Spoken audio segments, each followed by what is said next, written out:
Thank you, Minister. That concludes general questions.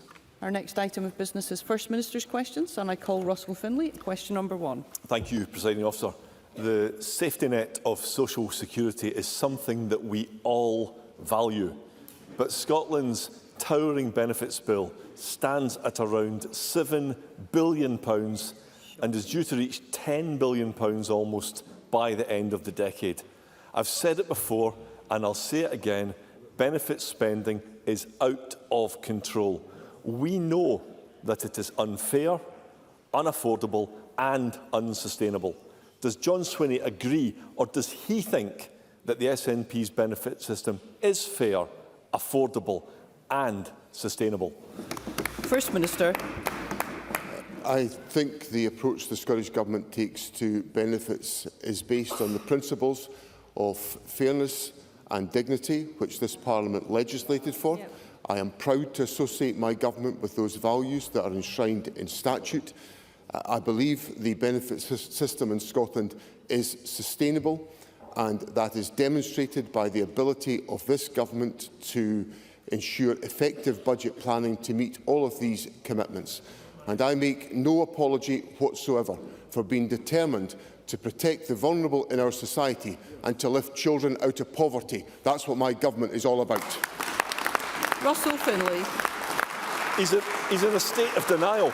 It's Thank you. It is not sustainable. Just this morning, the Scottish Fiscal Commission told the Parliament the only way to plug the benefits gap is either through higher taxes or from cutting money from public services. John Swinney can't admit it, but the SNP's benefit system is broken. And it's deeply concerning that in some cases it acts as a deterrent to work. The government's own review of the Scottish Child Payment revealed that some parents turned down extra work or stopped working altogether. And in some cases, they even told their boss that they didn't want a pay rise. And the reason? It's because extra pay would reduce their benefits, meaning they would end up with less money. We say that limiting the payment to 2 children per family is a fair way to address this. Let us hear, surely people colleagues, should be let us hear off. one another. Let's surely hear Mr Finlay. People would be better off working than being on benefits. Yeah. Is John Swinney really content with a system that encourages people to turn down a pay rise? First Minister. Presiding Officer, the Government's approach to eradicating child poverty involves a number of measures, one of which is about putting in place effective support for employability measures to enable parents to get into employment. The measures in the budget also support that by providing wraparound childcare and breakfast clubs so that we can ensure that more parents can get into employment, because I want to see more parents getting into employment so that their families can be lifted out of poverty. But what I will not do, what I am absolutely determined my government will never do, is punish the vulnerable in our society. And Russell Finlay's support for the 2-child cap is a demonstration that the nasty party is back good and proper in the Conservative Party. Russell Finlay. Let me read John Swinney a line from his own government's report, which he probably hasn't even read. And this is from someone who spoke to report authors, a parent. I even asked my line manager not to move me up my annual pay award band because it would have meant maybe a £30 to £40 addition to my salary, but it would have cost me around £300 in benefits. Yeah. Encouraging people not to work is absurd and it's harmful. Yeah. But that's not the only problem with the benefit system. The SNP politicians love to boast is light touch, which might explain the following. In the rest of the United Kingdom, an average of 8,000 people every year are prosecuted for benefits fraud. But Social Security Scotland has reported just 29 cases to prosecutors in almost 3 years. Most claimants are honest, but these numbers strongly suggest that fraudsters are exploiting the SNP's light touch system and getting away with it. Let's hear one another. Does John Swinney seriously think there have just been 29 cases of benefit fraud in Scotland? First Minister. President Officer, the Scottish Government, when we established Social Security Scotland, included measures that are designed to tackle any fraud which is perpetrated within the benefit system. And the development of all of that activity has been pursued by Social Security Scotland with appropriate reference to the Crown Office and the Procurator Fiscal Service when it is appropriate for individuals to be prosecuted. So I accept the importance of ensuring that payments are made only to those who are entitled to the payments, and fraud should be pursued where there is any evidence of fraud. But what, again, I will not do is I will not get into the gutter with Mr Finlay in attacking vulnerable people in our society. This government will ensure there is proper support to vulnerable people as part of our efforts to lift families out of poverty. That's the mission of my government. Russell Finlay. John Swinney can hurl all the nonsense insults that he wants. The reality is Scotland cannot afford to pay for the SNP's spiralling benefits bill. To recap, we know that the SNP's light touch system deters work and is wide open to fraud, and that they spend right now over £1 billion more in benefits than they receive in funding. Yet incredibly, Labour and Reform are OK with this. 4 months ago, Audit Scotland said that John Swinney's government has no plan to plug the benefits black hole. There's still no plan, unless John Swinney's maybe keeping it a secret from us. No, you could tell us today. Well, we do have a plan. We identify £1 billion. We do have a plan. Let's hear Mr Finlay. We identify £1 billion worth of savings that can be achieved through a series of reasonable proposals. These savings would be used to cut taxes for hard-working Scots who are being hammered by Labour and the SNP. Isn't cutting taxes for the lowest paid, not more benefits, the best way to lift people out of poverty? First Minister. President Officer, Mr Finlay comes along to First Minister's questions and he sets out his stall, which of course we've now got another chapter of that with the hostile attitude towards vulnerable people in our society, which is consistently represented by the Conservative Party. He also comes along and argues for £1 billion worth of tax cuts for individuals in Scotland without a scrap of evidence of being able to deliver any of those tax cuts, because they will undermine public services in our country. First Minister, sorry, it would be helpful, colleagues, if we could hear one another. I have a lot of colleagues who'd like to get in today. Let's make sure we can hear one another. And lastly, Presiding Officer, when it comes to the sustainability of the public finances, I will pay not very much attention to what Mr Finlay says to me. I'll pay more attention to what the credit ratings agencies say about my government. And what they say is that... and what... Thank you. Thank you. Sorry. If there are members who just want to come and have a good shout, perhaps they need to consider whether their behaviour is appropriate. First Minister. So, Presiding Officer, I won't listen to what Russell Finlay says to me about the sustainability of the public finances. I will rely on what the credit ratings agencies say, which is that this government represents prudent financial management in Scotland. That's how you deliver sustainability in the public finances, and people can rely on an SNP government to do exactly that. Thank you. Question number 2, I call Anna Sarwar. Thank you, Presiding Officer. At the time the Queen Elizabeth University Hospital was opened, Nicola Sturgeon was the First Minister, John Swinney was the Deputy First Minister and Finance Secretary who signed the cheques, and Shona Robeson was the Health Secretary. We now know that the hospital was opened too early and when it was not ready, with devastating consequences, including avoidable infections and deaths. Political pressure was applied to open that hospital. Why did SNP ministers put politics before patient safety? First Minister. That was not the case, and the reference for that is what the Counsel to the Inquiry said on the 23rd of January, who said there is no evidence of external pressure on NHS Greater Glasgow and Clyde to open the hospital early or before it was ready to be opened. Yeah, misleading again. Anna Sarwar. Presiding Officer, John Swinney is about to regret just saying that, because we know the culture of this SNP government is to avoid putting things in writing so that there is no paper trail. But all it takes is for the guard to slip once. I have here in my hand official Scottish Government meeting notes.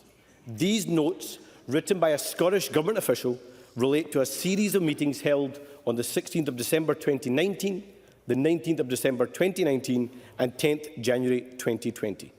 Those meetings involved a Scottish Government official appointed by the then Health Secretary, the Health Board's Director of Facilities and a consultant who had been engaged by NHS Greater Glasgow and Clyde to review what went wrong.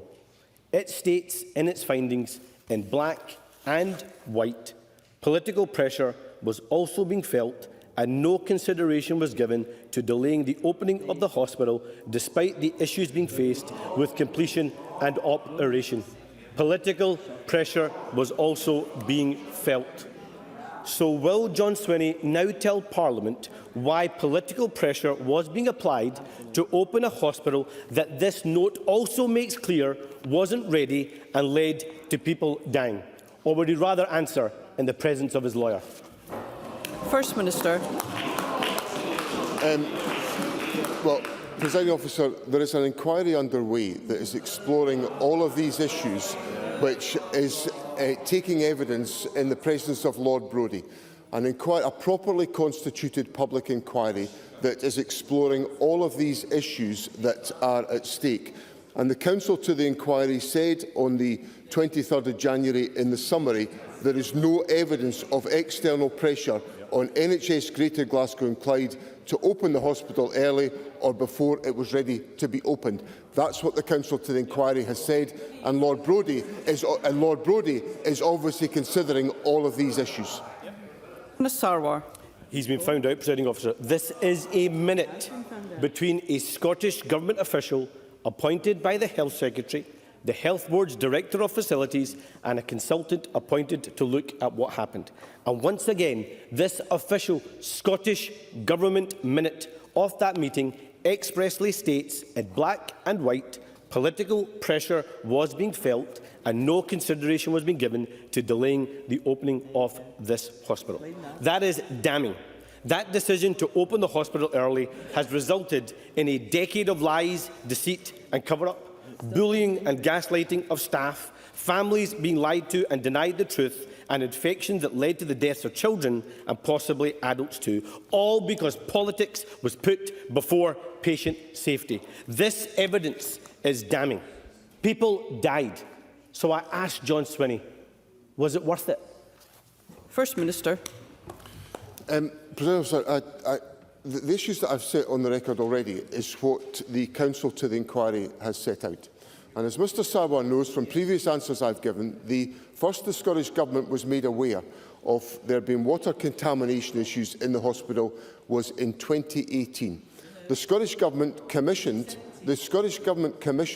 a public inquiry under the leadership of Lord Brodie, which enables all of these issues to be explored in full. And what that does is that enables the full consideration of all of these issues for the evidence to be assessed and considered and Lord Brodie to report. And that's exactly what he will do.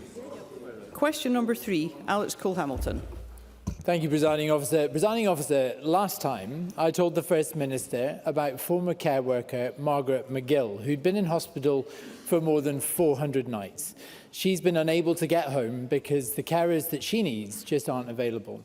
It has now cost the NHS nearly £200,000 to keep her in hospital when she doesn't need or want to be there. 3 weeks on, she is still in hospital in Wick. And Margaret's not alone. This week, we learned that the number of people waiting for a care assessment or for a care package has gone up by 20% in the last year. So can I ask the First Minister, does he really think that his draft budget will fix the crisis in social care and get people like Margaret home? First Minister. So the issues around social care are absolutely vital to ensure that we provide the care that people require. We're investing £2 billion in social care and integration, which has increased over the lifetime of the government. And obviously the government's budget includes substantial increases in resources available to local authorities and to health boards as part of the measures that are required to deliver effective social care support. Now, the issue that Mr Cole-Hamilton raised with me previously about Mrs McGill is it essentially rests upon the availability of personnel to deliver that care.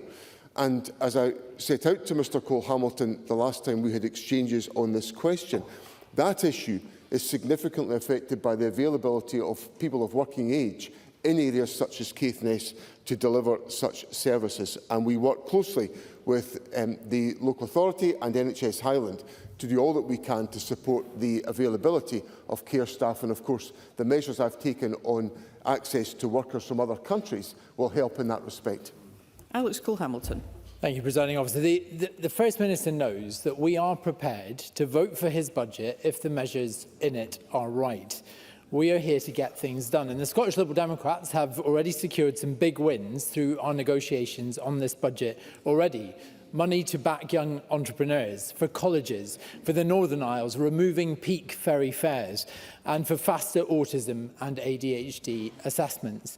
But it is not yet enough to win our support, and we will squeeze every penny we can out of this budget process for business rates, for hospices, for the sake of people like Margaret McGill on social care. So can I ask the First Minister, is his government prepared to go further to win our support? First Minister. I'm aware that there are still discussions going on with the Liberal Democrats and with other parties about the budget process. The budget has not yet come to Parliament for stage 1 consideration, but I would certainly welcome the support of other parties for the budget. It's always been a priority of mine to attract the support of other parties to the government's budget proposals. We successfully did that last year, and Mr Cole-Hamilton has given a long list of many reasons to vote for the Scottish Government's budget, and I confirm that those discussions are still underway. Question number 4, Willie Coffey. Thank you. To ask the First Minister how the Scottish Government's new National Housing Agency will support its work to deliver more affordable homes. First Minister. President, More Homes Scotland's mission is to bring simplicity, scale and speed to Scotland's housing emergency response. It will deliver for a generation of Scots new homes more quickly, more affordably, in more livable, climate-friendly communities. The 2026 draft budget includes the single largest funding allocation to affordable housing since records began in 1989. We have committed to invest up to £4.9 billion over the next 4 years, backed by a record £4.1 billion of public investment, helping to deliver 36,000 affordable homes and providing a place to live for around 24,000 children. Willie Coffey. Can I thank the First Minister for that answer? At a time when the cost of living is spiralling under the Labour Party, it's great to hear that the SNP government has taken the action needed to deliver warm, affordable housing for families right across Scotland. Could the First Minister tell us just a little bit more about how the new agency will support first-time buyers? First Minister. So the initiative that we're taking on More Homes Scotland will streamline and accelerate the delivery of high-quality, affordable homes.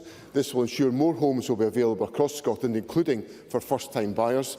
Detailed objectives will be set out in due course, and we continue to support home ownership for first-time buyers through a range of interventions. Our low-cost initiative for first-time buyers scheme is helping people on low to moderate incomes buy a home, with 210 purchased through the scheme last year and an estimated 300 homes to be purchased in this financial year. Megan Gallagher. Thank you, Presiding Officer. I live in hope that this new agency will help deliver the increase in house building that Scotland desperately needs. But history tells us that SNP quangos rarely deliver for Scotland. Almost 2 years ago, this Parliament declared a national housing emergency. Ministers in this chamber promised urgent action. But creating a new housing agency that won't even be operational until 2028, that's not decisive action. It's kicking the can down the road. So what will the Scottish Government do right now, not in 2 years' time, to support the house building of more homes, supporting the private sector and to tackle the appalling backlog in social housing? First Minister. Well, the first thing I'd say to Megan Gallagher is, of course, that Scotland has built more affordable homes per capita than compared to England or Wales in the recent years, substantially more. Indeed, since 2007, we've helped deliver more than 141,000 affordable homes. Now, I accept, and that's 45% more per head of population than in England and 69% more than in Wales. So we've got a strong track record, but there is more that needs to be done.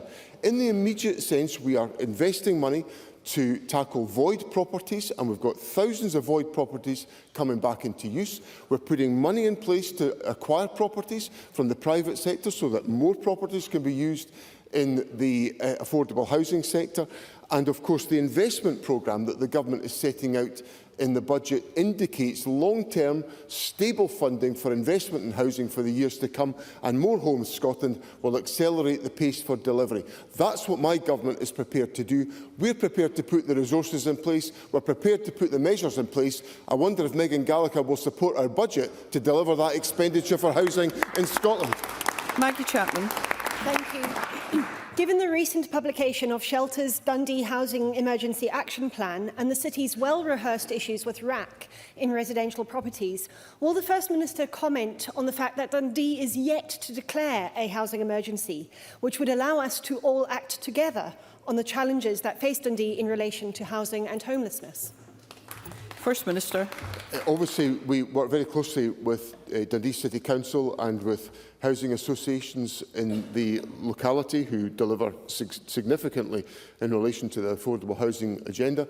Obviously, a decision about declaring a housing emergency in the City of Dundee is a matter for Dundee City Council. It's not for me to dictate to the Council, but what I can assure Maggie Chapman is of the resources and the support of the Scottish Government to advance on these issues, and we will continue to do so. Question number 5, Liz Smith. To ask the First Minister what action the Scottish Government is taking to improve transparency and accountability within NHS boards. First Minister. So, transparency and accountability in our NHS is essential to maintaining public trust. We have strengthened expectations around leadership, information governance, record-keeping and decision-making across NHS boards. We have also reinforced assurance and escalation arrangements. There are very clear examples of this government taking action when concerns arise, and Liz Smith will be aware that we have escalated boards through these frameworks for a variety of different issues. These measures demonstrate our commitment to strong governance, transparency and accountability. Liz Smith. Not only are we witnessing the most appalling scandal in Greater Glasgow and Clyde, in NHS Tayside we have the destruction of 40 clinical logbooks in the El Jamel case, despite the issuing of Do Not Destroy notices, plus more revelations about serious blunders in jaw surgery. In NHS Forth Valley and in NHS Grampian, we have ongoing patient complaints about missing documents and non-compliance with statutory complaint procedures. These are all examples of the most serious failings of management within different health boards which are the direct responsibility of the Scottish Government. So will the First Minister finally accept that the cultural problem that he has identified in Greater Glasgow and Clyde is the exact same cultural problem that has existed within this government for years and which is preventing patients from getting to the truth? First Minister. Thank you. President Officer, the issues in relation to the conduct of healthcare are absolutely vital for individuals in our society, and the Government intervenes to ensure that on an ongoing basis NHS health boards are aware of their obligations to be candid and open with members of the public about their treatment, and where there are issues that are unacceptable, these are pursued and addressed either by the escalation of individual health boards for greater degrees of scrutiny, which health secretaries are prepared to undertake and to apply, and in certain circumstances, as in the case of the El Jamel case, we refer these issues to independent inquiries. And that is an indication of the fact that the government believes there must be openness and transparency in the handling of these issues, and the assurance of the public about the safety and the effectiveness of public services must be pursued at all times. Question number 6, Claire Hockey.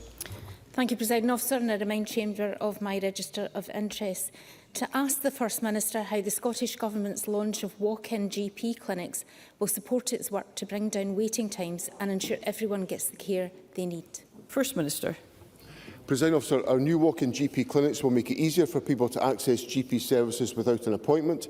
We have listened to frustrations about the ATM rush, and our £36 million investment in the initial 15 clinics will help more people get the right care when they need it. These clinics will sit alongside the historic GP deal agreed last year, which delivers record investment in primary care and will complement existing GP services, NHS 24, community pharmacies and hospitals. Together, this reflects my clear focus on improving our NHS and delivering for the people of Scotland. Claire Hockey. I thank the First Minister for that answer.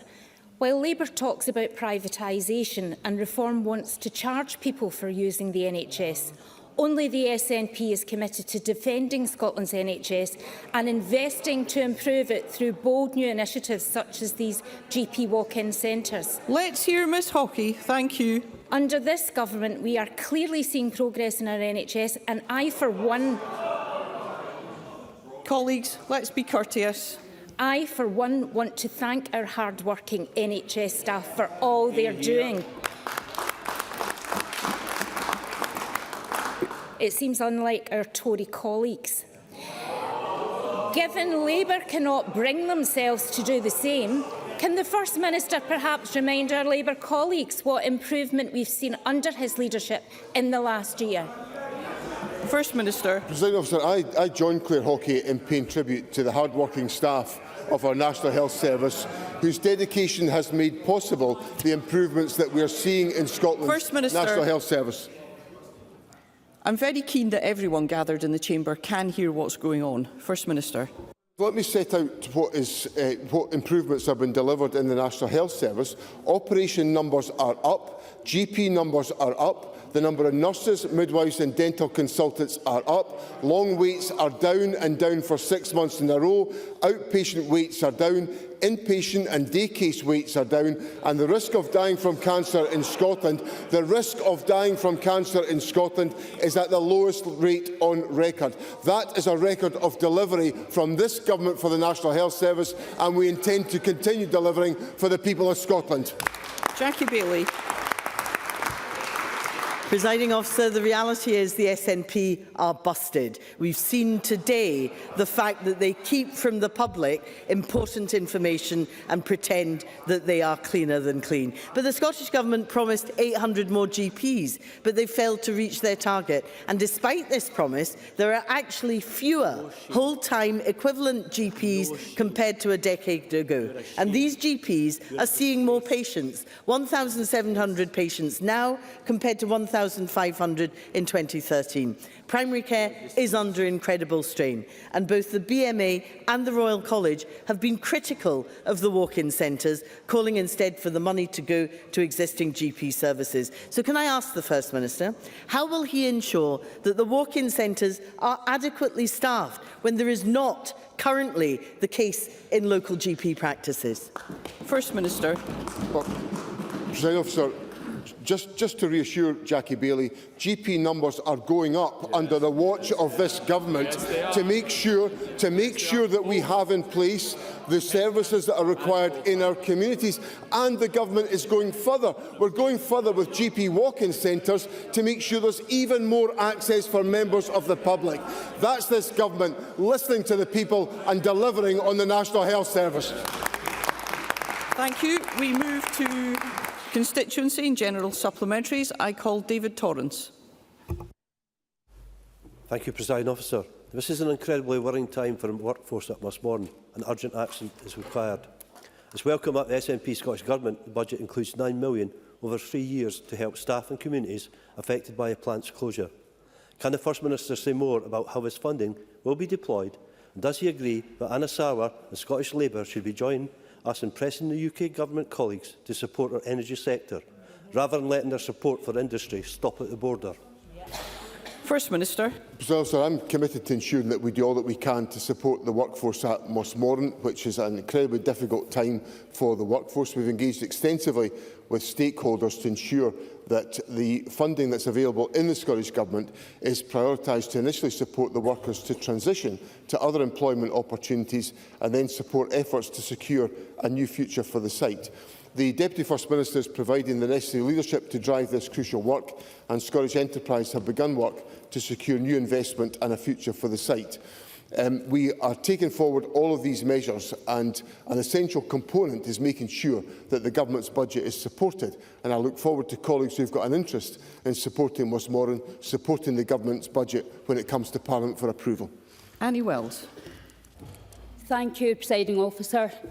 Will the First Minister address the case of my constituent, a mother of 4 and a survivor of domestic abuse, whose confidential refuge address was disclosed to her abuser due to an admitted failure by the courts during the imposition of a non-harassment order? And as a direct consequence of this disclosure, my constituent and her children are now required to leave their women's aid accommodation under safeguarding protocols, despite having done nothing wrong and the court formally acknowledging fault.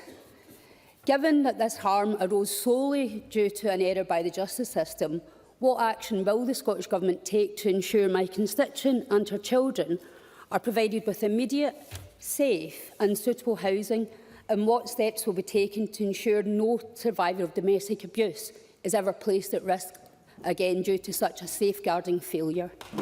First Minister. President, I'm very concerned to hear the details that Annie Wells has shared with Parliament today. The importance of protecting the privacy and the safety and security of the victims of domestic abuse is central to the justice system, and I acknowledge the point that Annie Wells has made, that the court system has acknowledged the error that is made, and I apologise to Annie Wells, to her constituent, for that error. It should not have happened. Obviously, there are many protocols and procedures in place to make sure it shouldn't happen, and it should not have happened. So I will take away the issue. If I understand Annie Wells has written to the Justice Secretary, we'll ensure that that is given prompt attention to make sure that there is support and assistance in place to address what is an unacceptable incident. Claire Baker. Thank you, Presiding Officer. Last year, the Weems Estate sold tenanted properties in West Weems and Denbeath to Torah Capital, who have now issued 30 households with eviction notices, with some being asked to vacate their properties by the 22nd of March. These are people who have been tenants of the estate for some 40 years, and this is an extremely worrying and stressful time for all the tenants. So can I ask the First Minister what discussions the Scottish Government have had with Fife Council, who are working at pace to try to find a solution, including the possibility of bringing some 30 properties into public sector ownership, and what financial support would they be able to offer if required? First Minister. The Housing Secretary is engaging with Fife Council about this question to try to find a solution for the individuals who are involved, and this will of course be a very anxious time for those individuals given the uncertainty about their housing arrangements. So that work is underway and that dialogue is proceeding, and I give Claire Baker the assurance that that will be pursued by the Housing Secretary. We are of course, as I said in my answer to Megan Gallagher earlier on, actively engaged in the acquisition of properties to bring stock into the public sector housing stock, to ensure that we've got measures in place to support families to obtain the correct and appropriate form of accommodation. So we will, there are obviously opportunities for us to engage constructively with Fife Council on that question, and I give Claire Baker the assurance that we'll do so, and the Housing Secretary will keep her updated. Christine Graham. Thank you very much, Presiding Officer. The recent successful prosecution case against the Hamiltons, part of the cruel puppy farm trade, concluded after a 5-year investigation by the SSPCA. 33 puppies were found in dreadful conditions. Now, this was taken as a summary action, and while I fully respect the independence of the prosecution service and the courts, I do have a concern that not sufficient of these actions, which often the source of serious organised crime, are brought under solemn procedure, because all that happened here was they got community service, banned from having a dog, more than one dog, for 5 years, Minor penalties in my book. First Minister. Obviously, I associate myself very much with the concerns that Christine Graham sets out about the illegal puppy trade and the harm that is caused to the welfare of dogs as a consequence. Obviously, decisions about prosecution matters are undertaken independently of the government by the Crown and the Procurator Fiscal Service. And Christine Graham is an experienced solicitor and parliamentarian. She is familiar with that separation of responsibilities. And it would be wrong for me to comment on the decisions that are made of a prosecutorial nature.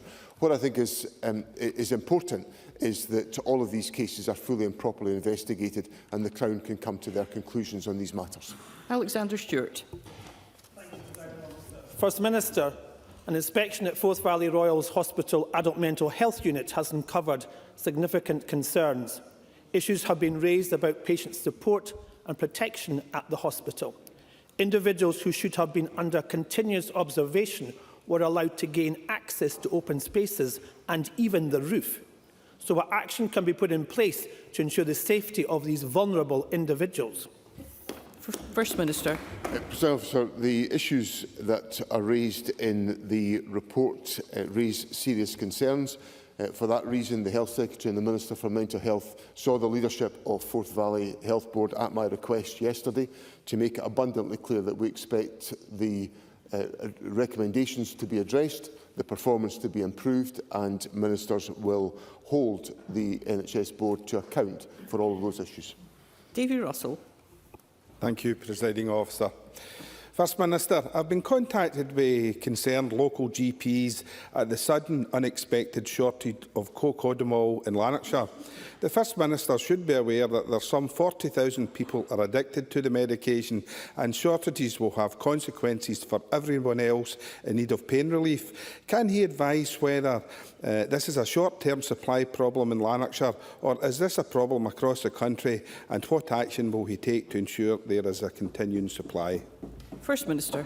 I'm not aware of a widespread issue with this, but we will explore the details of the situation in Lanarkshire and act to address any shortages. There is a well-established system of ensuring that pharmaceutical interventions are available across the country, and there may well be from time to time individual locality challenges, but we will take away the issue that Mr Russell has raised and explore what can be done to address it. Kevin Stewart.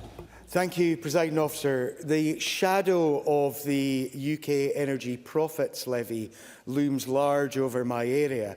Thanks to the Labour UK government's tax on energy, reports this week have shown a slump in business confidence in the North East and warned that thousands of jobs in the energy sector are at risk, including in my constituency of Aberdeen Central. There's a reason the energy sector, academics, trade unions and charities are speaking with one voice in this issue, but the Labour UK government continues to bury its head in the sand. In the face of this Westminster economic mismanagement, can the First Minister advise what steps his SNP government are taking to support our energy sector? And does he agree that the impact of sustained Westminster mismanagement clearly makes the case for why we need a fresh start with independence? First Minister. Presiding Officer, the issues that Kevin Stewart raises are relate to the balance that has got to be struck between the reductions in capacity in the oil and gas sector, which will be a product of being a mature basin, and the rise of alternatives in renewables. And a key part in that, a key factor in regulating that, is the ability to invest in the North Sea oil and gas sector. That is being hampered, as I have said to Parliament before, by the Energy Profits Levy, which is undermining investment decisions. So I assure Mr Stewart that the Government has made every effort to persuade the United Kingdom Government to change its stance on the Energy Profits Levy, because it is harming investment and sustainability of the economy in the north east of Scotland. Now, of course, we are taking forward in the budget some support for businesses, workers and communities. with more than £120 million already invested in the North East through our Just Transition Fund and the Energy Transition Fund. And of course there are further resources pledged in the budget, which is before Parliament to be approved. But I associate myself strongly with Mr Stewart's point that Scotland needs to be able to benefit from our energy wealth. It is not happening at the present moment, and the Fresh Start of Independence will deliver that for the people of Scotland. Douglas Lumsden. Thank you, Presiding Officer. This week, the Jobs Foundation released their paper called Cliff Edge, and it's a bleak read and reinforces what the Scottish Conservatives have been saying all along. We need to support the oil and gas sector until the transition to renewables is further developed. And in the North East, there is a jobs emergency. And in Westminster, we have the extremist Red Ed Miliband doing all he can to close the industry down. And in Holyrood, we have a First Minister who offers no support to oil and gas sector, and an Energy Minister in Jet Set, Gillian Martin, who is too busy racking up the air miles to release the much-awaited energy strategy. So when will the First Minister get off the fence, show some support to the oil and gas workers, stop demonising the industry, and finally back Campbell, Rosebank and Jack Daw? First Minister. I thought it was customary to actually listen to what's said in Parliament and perhaps adjust one's question to take into account what might be said. Because I've just confirmed to Mr Stewart that the Government believes the Energy Profits Levy is a real obstacle to the sustainability of the oil and gas sector in Scotland. And what I've done about that is I've raised that directly with the Prime Minister at the British Irish Council in December, as I have done on previous occasions. And also in our budget, we have committed previously support to the transition, to support workers in the training centres and the various other initiatives in the North East of Scotland. And there's more planned in the Government's budget. But what's Mr Lumsden going to do about that? He's going to vote against it because he doesn't actually want to do the hard yards of supporting the workers in the oil and gas sector. Well, while Mr Lumsden postures and can't adjust his questions to take into account what I've said, I'll carry on delivering for the North East of Scotland. Let's hear one of our colleagues, Emma Harper. Thank you, Presiding Officer. Children First have said that the whole family support announcement in the Scottish Budget will provide a lifeline to families who need help most, while Oxfam have said it will give families a better chance of making ends meet. Can the First Minister tell us more about the Scottish Government's plans to expand access to free after-school activities? How will that support its national mission to tackle poverty? First Minister. As I set out in some of my other answers, the Government is expanding the support that's available to help with the cost of living and to help with lifting families out of poverty. So the investment in the budget on the Extra Time programme, which complements the work that we're taking forward on breakfast clubs, is designed to ensure that families are supported with the assistance they require to move out of poverty.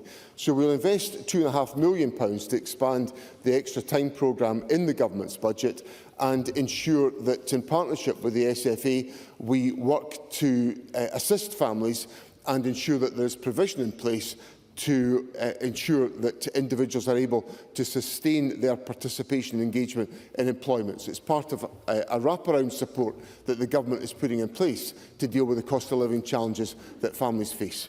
Sarah Boyack. Thank you, Presiding Officer. Could the First Minister tell Parliament when community organisations will be informed about the transitional funding or bridging arrangements, given the immediate and severe impact of the ending of the Investing in Communities Fund, to prevent the collapse of vital local services? Because, First Minister, I've been made aware that Dr Bell's Community Centre, which supports over 600 families every year in Leith, will have to close their doors because of the abrupt withdrawal of this vital funding, leaving families without the vital support that the community centre provides. So could the First Minister today commit to listen to these vital organisations across Scotland facing collapse and give clarity and act now? First Minister. Well, I'm not sure if Sarah Boyack was in the chamber earlier on, but Richard Lockhead, the Minister, confirmed that there's an extension for 26-27 being delivered. So that's been confirmed to Parliament earlier on this afternoon. And Kenneth Gibson. Presiding Officer, in the last hour it's been revealed that the UK Government will not compensate WASPy women. Does the First Minister agree that Labour's U-turn on a U-turn in betraying WASPy women is a new low even for them?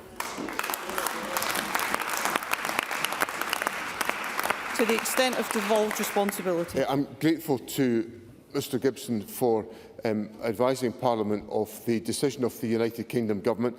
I think this is deeply regrettable that there is no compensation going to be in place for the WASPy women. These women were promised in good faith that the Labour Party would address, when they got into government, this historic injustice, and it's just another example of the betrayal of individuals in this country by this Labour Government. Thank you. That concludes First Minister's questions.